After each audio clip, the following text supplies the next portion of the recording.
Hi friends, welcome to IAS APPSC TSPC lectures. Indian economy సిరీస్లో ఇది next video. Last వీడియోలో మనం financial inclusion అనేది చూసాం. సో ఇన్ కేస్ అది కనుక మీరు చూడకపోతే ప్లీజ్ అది వాచ్ చేయండి, ఎందుకంటే ఎగ్జామ్ పాయింట్ ఆఫ్ వ్యూ అది చాలా ఇంపార్టెంట్ టాపిక్. సో ఈ వీడియోలో మనం ఎక్కువగా మనం ఫోకస్ చేస్తుందంటే నాన్ బ్యాంకింగ్ ఫినాన్షియల్ కంపెనీస్ గురించి. సో ఎందుకు ఈ వీడియో ఈ నాన్ బ్యాంకింగ్ ఫినాన్షియల్ కంపెనీస్ మీద ఉందని మీరు ఒక థాట్ రావచ్చు.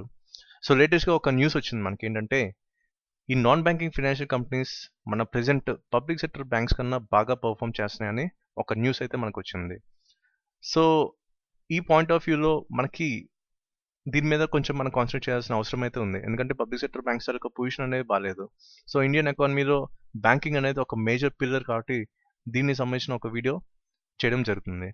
సో ఈ వీడియోలో మనం మెయిన్గా నాన్ బ్యాంకింగ్ ఫైనాన్షియల్ కంపెనీస్ అంటే ఏంటి, దాని తర్వాత మెయిన్ ఫీచర్స్ ఏంటి, ఎందుకు ఎస్టాబ్లిష్ అయ్యాయి, అలాగే బ్యాంక్స్కిను దీనికి డిఫరెన్స్ ఏంటి అనేవి దీంట్లో చూడబోతున్నాం. సో ఫస్ట్ ఆఫ్ ఆల్ మనకి నాన్ బ్యాంకింగ్ ఫైనాన్షియల్ కంపెనీస్ ఉంది. సో పేరులోనే మనం చూసుకుంటే దీన్ని జస్ట్ ఒక చంక్ చేసుకుంటే ఇక్కడ నాన్ బ్యాంకింగ్ అంటే బ్యాంకింగ్కి దీనికి సంబంధం లేదు, అంటే బ్యాంకింగ్కి దీనికి చాలా డిఫరెన్సెస్ ఉన్నాయో మనకు తెలుస్తుంది.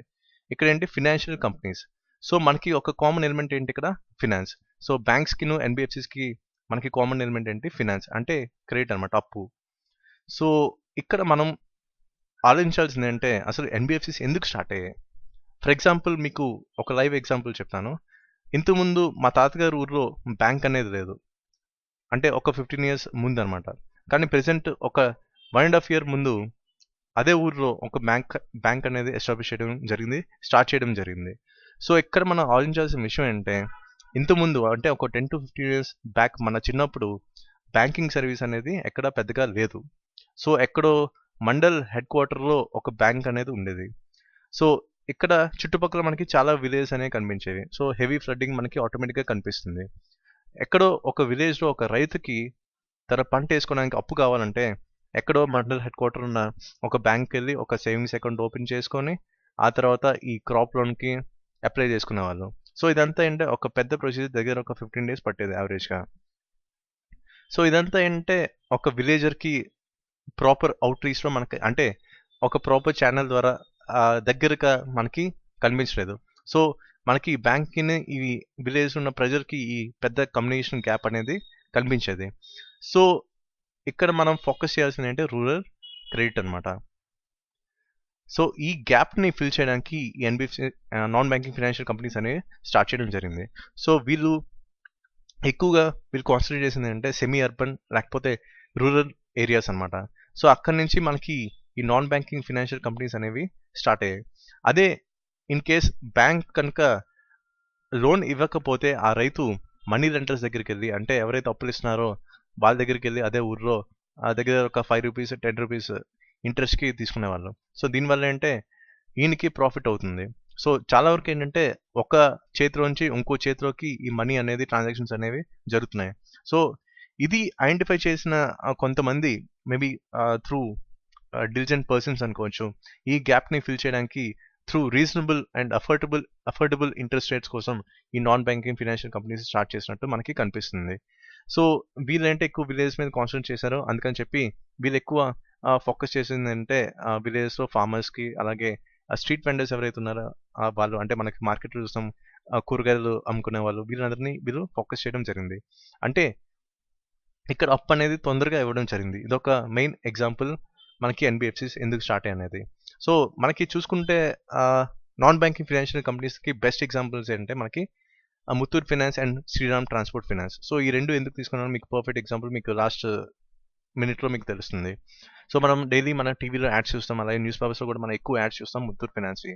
సో ఇది మనకి బెస్ట్ ఎగ్జాంపుల్. మనకి ఇమీడియట్గా స్ట్రైక్ అవ్వాల్సినట్టు నాన్ బ్యాంకింగ్ ఫైనాన్షియల్ కంపెనీస్కి ముత్తూట్ ఫైనాన్స్, అలాగే శ్రీరామ్ ట్రాన్స్పోర్ట్ ఫైనాన్స్. అంటే మనకి ఈ వెహికల్ ఫైనాన్స్ చేసే వాళ్ళు ఉంటారు కదా, మనకి ఎప్పుడైనా సరే మీరు బైక్ తీసుకుంటే వెంటనే పక్కన ఈ శ్రీరామ్ సిటీ వాళ్ళు ఎవరో శ్రీరామ్ ట్రాన్స్పోర్ట్ ఫైనాన్స్ వాళ్ళు మీకు లోన్ ఇవ్వడానికి ఫైనాన్స్కి వెహికల్ ఫైనాన్స్కి రెడీగా ఉంటారు అనమాట. సో ఇవి మనకి బెస్ట్ ఎగ్జాంపుల్స్, ఈ రెండు తీసుకున్నాం. నెక్స్ట్ అసలు నాన్ బ్యాంకింగ్ ఫైనాన్షియల్ కంపెనీ అంటే ఏంటి. సో మెయిన్గా మీకు ఆల్రెడీ చెప్పాను, నాన్ బ్యాంకింగ్ ఫైనాన్షియల్ కంపెనీ అంటే వీళ్ళంటే బ్యాంకింగ్ సర్వీస్ అంటే ఓన్లీ లోన్స్ మాత్రమే మనకి కామన్ ఎలిమెంట్ మనకి కనిపిస్తుంది బ్యాంక్స్కి దీనికి. సో అందుకని చెప్పి బ్యాంకింగ్ సర్వీస్ లాంటివి ఇస్తారు, అంటే మొత్తం 100% కాదు, ఓన్లీ 50% వరకే ఇస్తారు. కానీ వీళ్ళెవరికి బ్యాంకింగ్ లైసెన్స్ అనేది ఉండదు. సో దీనికి మరి హైయర్ అథారిటీ ఎవరు, సో ఇది డిపెండ్స్ అనమాట. లైక్ కొన్ని ఫినాన్స్ కంపెనీస్కి ఐఆర్డిఏతో లింక్ అయి ఉంటుంది. అలాగే కొన్ని ఫినాన్స్ కంపెనీస్కి సెబీతో లింక్ అయి ఉంటుంది. అలాగే కొన్ని మైక్రో ఫినాన్స్ ఇన్స్టిట్యూషన్స్ ఏవైతే ఉన్నాయో అవి మనకి కొంచెం ఆర్బీఐతో లింక్ అయి ఉంటుంది. సో ఇది డిపెండ్స్ అనమాట. Depends upon the type of financial company అని తెలుస్తుంది. సో మనకి వీళ్ళు లోన్స్ అడ్వాన్సెస్ ఎలా ఇస్తారు, ఏదో ఒక సెక్యూరిటీ పెట్టుకొని ఇస్తారు అనమాట. సో సెక్యూరిటీ అది మేబీ షేర్స్ అవ్వచ్చు, లేకపోతే బాండ్స్ అవ్వచ్చు, లేకపోతే డిబెంచర్స్ అవ్వచ్చు, లేకపోతే ల్యాండ్ అవ్వచ్చు, లేకపోతే ఏదైనా బిల్డింగ్ అవ్వచ్చు. సో ఇలాంటివి పెట్టుకొని సెక్యూరిటీ పెట్టుకొని ఈ లోన్స్ అనేవి ఇవ్వడం జరిగింది ఆ రూరల్ ఏరియాస్లో. సో ఇది మెయిన్గా నాన్ బ్యాంకింగ్ ఫినాన్షియల్ కంపెనీ దాకా మెయిన్ ఐడియా. నెక్స్ట్ అసలు మనకి ఈ బ్యాంక్స్కి నాన్ బ్యాంకింగ్ ఫినాన్షియల్ కంపెనీస్ దాకా మెయిన్ డిఫరెన్సెస్ ఏంటో చూద్దాం. సో ఫర్ ఎగ్జాంపుల్ బ్యాంక్స్లో మనకి ఎస్బీఐ తీసుకుందాం. అలాగే నాన్ బ్యాంకింగ్ ఫినాన్స్ కంపెనీస్లో మనకి ఈ మనపురం ఫైనాన్స్ వెంకటేష్ గారిని తీసుకుందాం. ఇక్కడేమో అరుంధతి భట్టాచార్యని తీసుకుందాం. సో ఇది ఎస్బీఐ ఎలా స్టార్ట్ అయింది, త్రూ బ్యాంకింగ్ రెగ్యులేషన్ యాక్ట్ ద్వారా ఈ బ్యాంక్స్ అనేవి స్టార్ట్ అయ్యాయి అనమాట. మరి ఈ నాన్ బ్యాంకింగ్ ఫినాన్షియల్ కంపెనీస్ ఎలా స్టార్ట్ అయ్యాయి, త్రూ కంపెనీస్ యాక్ట్ 1950 ద్వారా ఈ మనపురం ఫైనాన్స్ లాంటివి కంపెనీస్ లాంటివి స్టార్ట్ అయ్యాయి అనమాట. సో దీనికి బాస్ ఎవరంటే, హైయర్ అథారిటీ ఎవరంటే ఆర్బీఐ. సో అన్ని బ్యాంక్స్కి హెడ్ ఎవరంటే ఆర్బీఐ. ఇప్పుడు ఎవరైనా తప్పు చేసినా సరే ఆర్బీఐ ఆటోమేటిక్గా యాక్షన్లోకి వస్తుంది.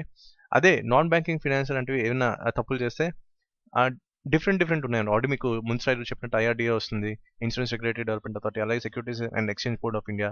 అలాగే ఈ మైక్రో ఫైనాన్స్ ఇన్సూరెన్స్కి అయితే ఈ ఆర్బీఐ ప్లస్ స్టేట్ ఇన్వాల్వ్మెంట్ కూడా ఈ హైయర్ అథారిటీగా ఉంటుందన్నమాట. సో ఇక్కడ ఇవి మనకి కనిపిస్తున్న మేజర్ డిఫరెన్సెస్. అలాగే ఇంకో మెయిన్ డిఫరెన్స్ ఏంటంటే మనకి బ్యాంక్స్ ఏంటంటే ఈ డిపాజిట్స్ అనేవి తీసుకుంటాయి.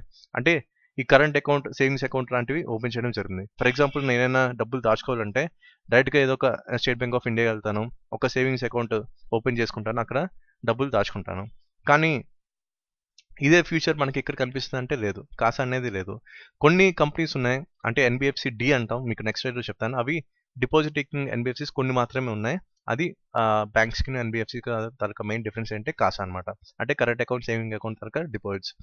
ఇంకోటి ఏంటంటే ఇక్కడ మనకి కనిపిస్తుంది, మనకి ఇక్కడ డిపాజిట్ ఇన్సూరెన్స్ ఫెసిలిటీ అనేది మనకు ఉంటుంది బ్యాంక్స్లో. అదే మనకి ఈ నాన్ బ్యాంకింగ్ ఫైనాన్షియల్ కంపెనీస్లో ఈ డిపాజిట్ ఇన్సూరెన్స్ ఫెసిలిటీ అనేది ఉండదు. సో దీంట్లో అంటే మెయిన్ ఈ ఇన్సూరెన్స్ కవరేజ్ అనేది మనకి కనిపించదు.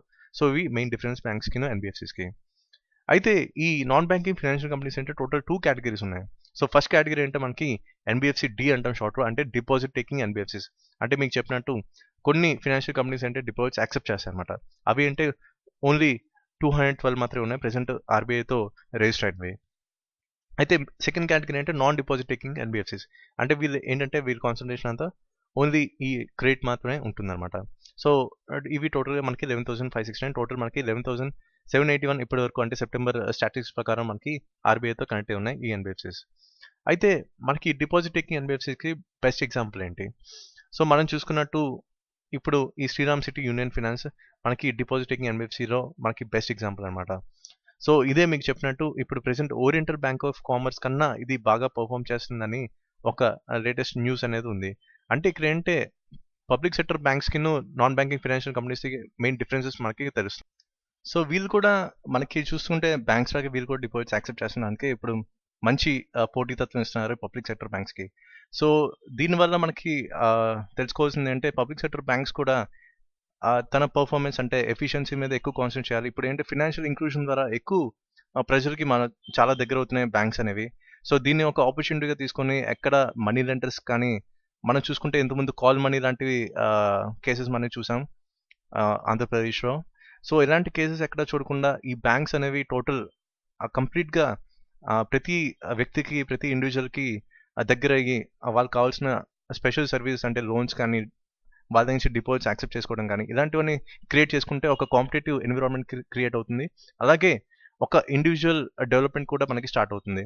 ఎక్కువగా మనకి ఈ చూసుకుంటే ఈ లైసెన్స్ కల్టివేటర్స్కి ఎవరు లోన్స్ ఇవ్వడం చూడట్లేదు అనమాట.